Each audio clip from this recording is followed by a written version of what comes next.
Ginagiliwan ng mga netizen ang pagsayaw ng ASAP family kasama sina Donnie and Belle. Ginawa nila ang trending ngayon. Sabi nga nila, ang saya kahit individual grading, cute mo Belle. Walang mag-move on sa wrong direction, apaka-cute mo Darren. Ang cute ng matchy outfit ng Don Belle. Napansin din ng mga netizen kung gaano at paano alalayan ni Donnie si Belle sa hagdan. Grabe, ingat na ingat si Donnie na baka mahulog o madapa. Klarong-klaro kung paano niya inalalayan si Belle. Sa Don Belle ay hindi uso ang strong independent woman ni Belle pag andyan si Donato. Never mahuhulog sa hagdan pag siya ang kanyang kasama.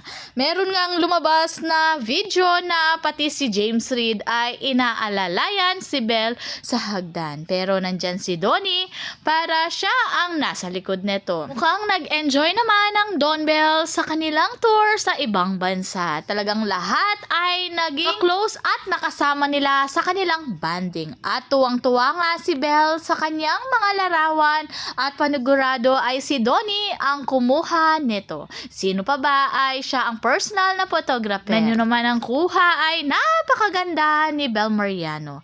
Dati, 2070, the head full of dreams, si Donnie lang ang langka-date. Pero ngayon 2025, may kasama na siyang girlfriend na manood ng concert. Pati nga ang magulang ni Donnie ay napalike sa mga larawan na tuwang-tuwa si Belle sa kanyang concert experience.